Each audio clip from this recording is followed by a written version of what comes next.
Thank you for that. It's incredibly powerful, and I can see that you're still moved by the people that you met, which doesn't surprise me at all.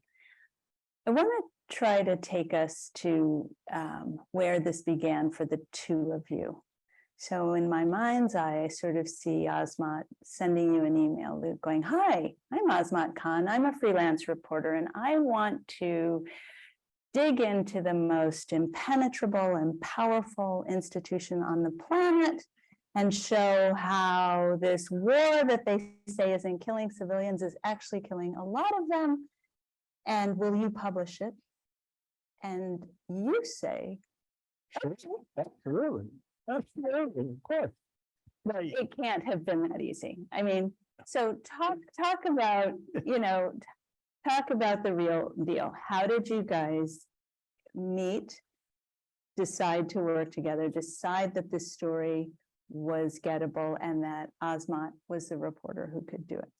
Yeah, and it's a good chance to talk about the sort of catch can nature of who goes where and what we're looking for. So why don't I say how, because this came to me via an email from Anand. Yeah, Why don't I say how I came to know him? sure. Okay. And then you can take us through the whole process Sure. up to that email, and then I'll pick it up from there. And I'll be brief on this, but he's always a very well regarded reporter now. And way back when I actually was going through my emails on this, like, when did he first pop up in my Right. my world? And that was in 2010, actually. When my boss at Harper's was like, "I heard about this guy, this book editor who I actually knew. It said he's someone you should talk to. You want to go out to lunch with him?" I was like, "Sure." But then I had to go to another thing, so I couldn't make it. Oops. Anyway, we sort of finally crossed paths. I talked to him, and it's like, "All this sounds great. What are you up to? Let's do something." Years go by, nothing comes of it. And then I get this email. But why don't you? What did the email say? It was quite good. Tell me. What the email? Sure. So actually, so this pitch that I'd submitted to Luke, or that we'd submitted to Luke in March of 2017, was a year into this reporting. Yeah, we And so- came into it quite late.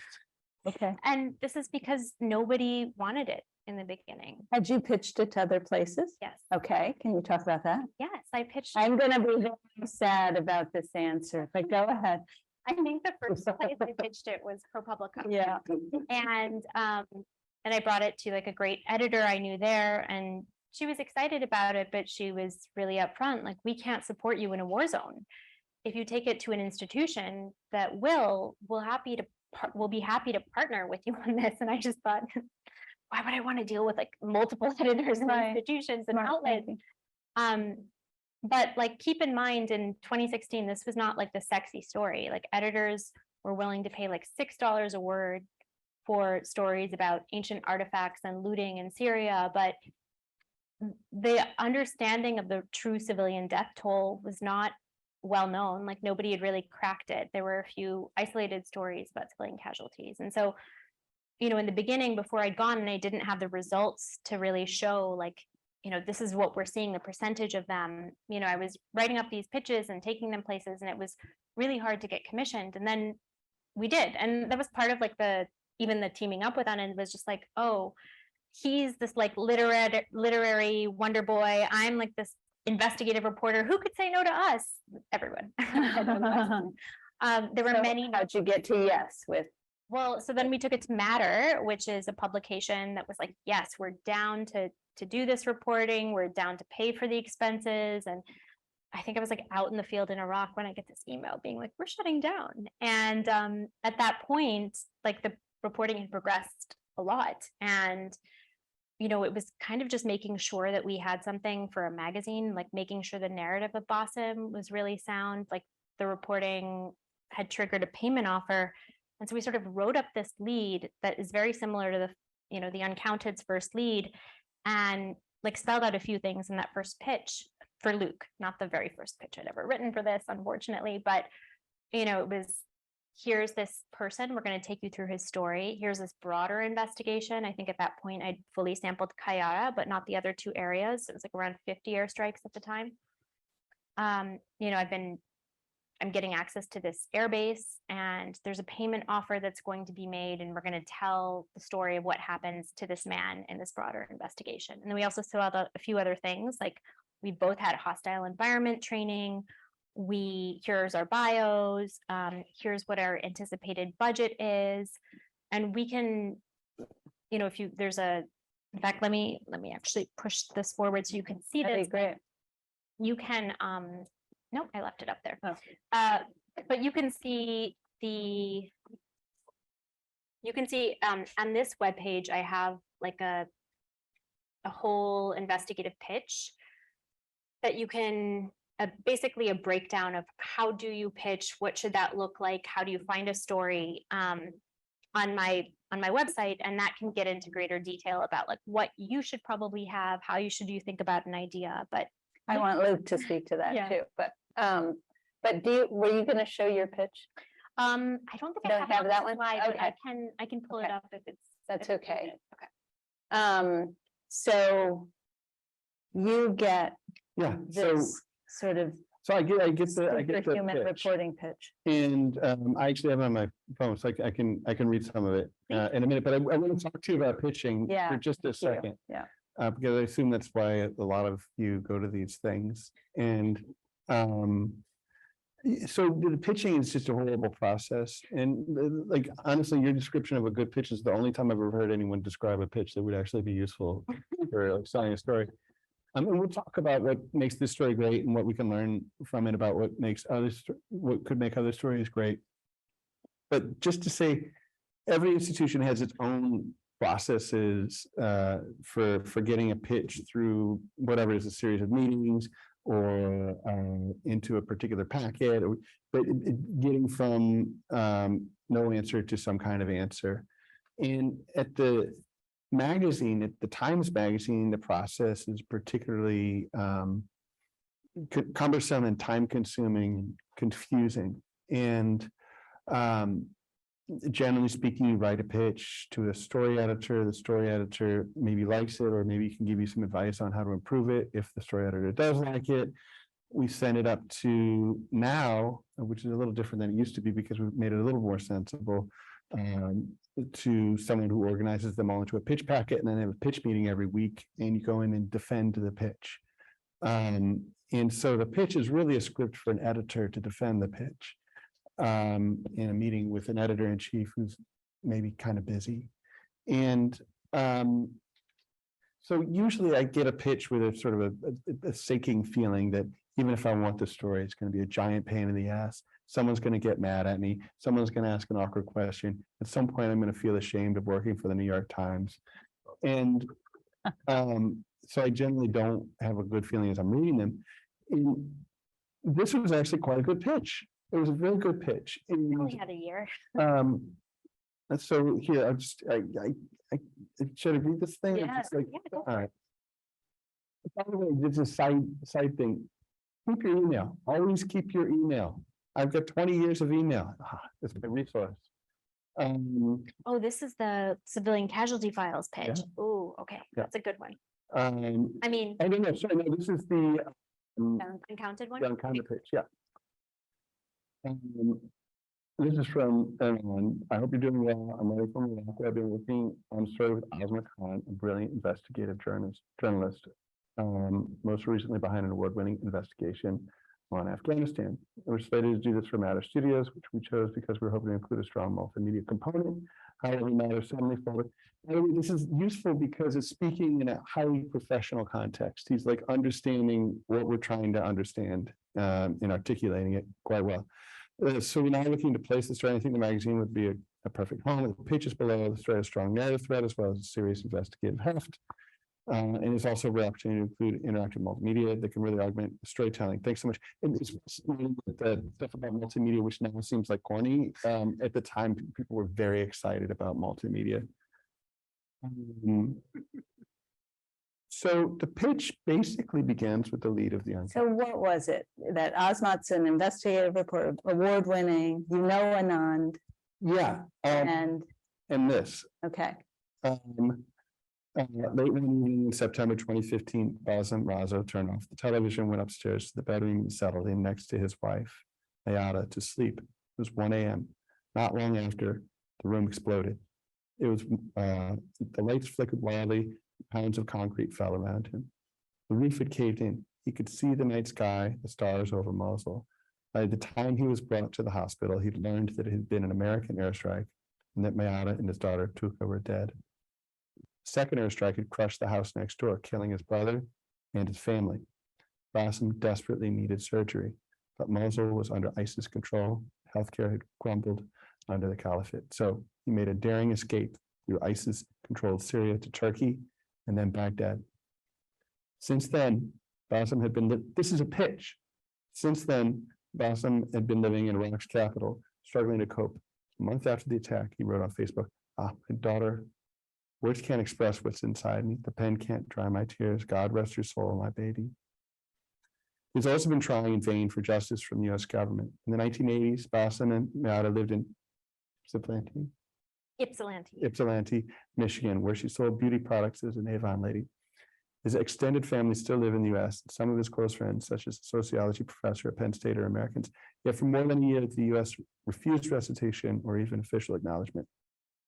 The airstrike was not errant, targeted both homes, which the U.S.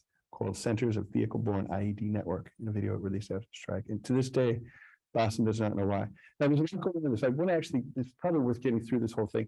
There's a lot going on in this. One is just terrific writing. that's right. It's very engaging. And it's not, It's human. I mean, there's not data in any of this. This is the story of a family, right? And you're riveted. And it's like, okay, yeah. it's also really putting the stakes very clearly on the table. It's life and death. It's about things that every human being should care about, but in particular that the New York Times masthead cares about. Well, I'll continue. In the 2 years of airstrikes in Iraq, America's primary front to fight against ISIS, the Pentagon claims to have killed as many as 20,000 ISIS fighters and only 104 civilians. A year-long investigation suggests, though, the true scale is orders of magnitude higher, possibly 10,000 dead civilians and counting. The anti-ISIS campaign is perhaps the least transparent war in American history, with few reporters on the ground and none embedded with U.S. troops. The public is largely being kept in the dark about the cost of the conflict. That is a nut graph. That's a nut graph. So like my sinking feeling turns into a rising feeling. Like I'm not going to have to write a nut graph for this. Fantastic. My boss is not going to think I'm an idiot for wasting his time. Our story will follow Bassem through his life in Michigan, the night of the strike, his escape, and his attempts to obtain restitution from the U.S. government. Will close with his return to Mosul, to the site of his destroyed house. It's U.S. back. This is a standard magazine structure, so it's like skipping ahead. We will also follow the story through the experience of his friends, a tight-knit circle of doctors, engineers, and professors, all killed or wounded in coalition airstrikes, and we'll amplify the story through our broader investigative findings, which include 4 points. And I don't think I'm going to read, well, actually, they're pretty interesting. Under U.S. law, relatives of civilians killed in American airstrikes are entitled to compensation, but the coalition has refused to pay. One reason is transparency. By the way, for those of you who've read the story, this should all be very familiar. This is all in the story. Yeah. I mean, that email is like the top of the story, Yeah. I think, right? One reason is transparency. Victims' families often do not even know who bombed them or where to turn for restitution. We spent nearly a year challenging the Pentagon's claims on Bassem's strike, compiling enough documentary evidence that it became impossible to explain away, until the U.S. finally acknowledged that they killed his family and agreed to pay compensation. I think we can speak frankly here about what gets awards. Yes, you can, frankly. That's what gets awards. Impact.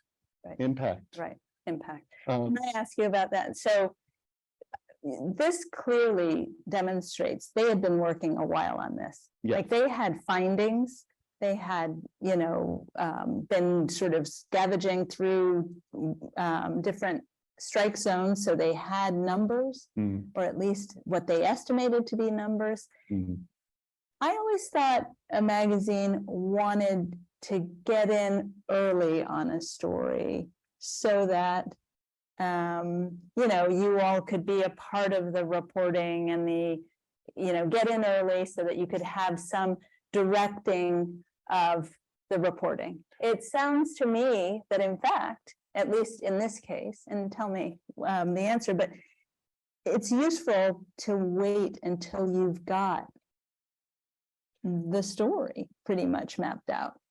I mean, I think it depends. I don't think the magazine has any particular desire to do more work. It's like it's fun, satisfying work, but so is all the work we ended up doing. Yep. It's like there's infinite work to be done, and so the more that you can pack into a piece, the more exciting it is. Okay.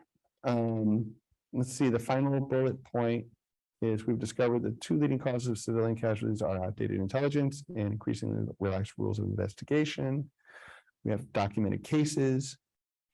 Let me skip to the conclusion here because it's great. Our investigation is supported by photos, videos, GPS data, Facebook posts, and FOIA documents, which we hope to weave into the story and include as a multimedia component. The aim is a compelling narrative that reconstructs the intimate life of an Iraqi caught between ISIS brutality and death from above and sheds light on one of the least transparent wars in our country's history.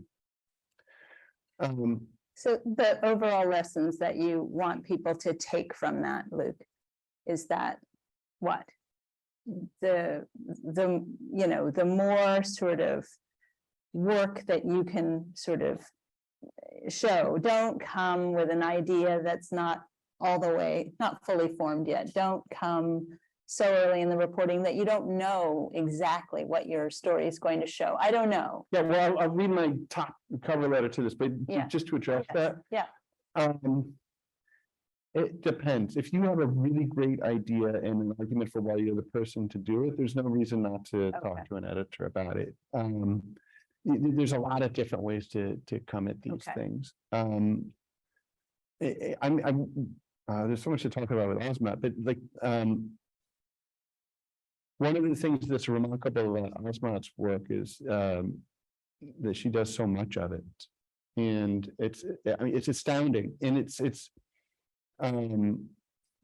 it obviously it builds on her prior work in a very smart way, and so not only is there all the work she did last year, but all the work she did in the many years before that, like pushing it forward. So it's got like this immense like journalistic momentum, which is very exciting. And if you can build that into a pitch, I mean, it's fantastic.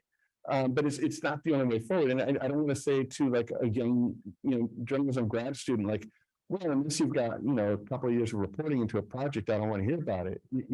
I think that's worth saying, because there's so much that's exceptional about this story that, us mere mortals aren't going to necessarily be able to sort of spend a year in Iraq and deliver this pitch.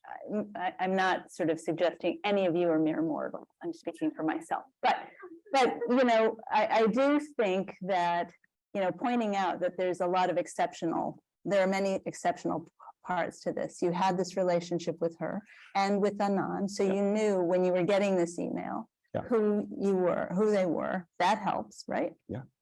Then they write this brilliant piece of prose in an email to you, which makes clear they've got the goods. They've got the goods. Right. There's impact. This is one of the most important air campaigns. This is the most important air campaign. And so yes is kind of an easy.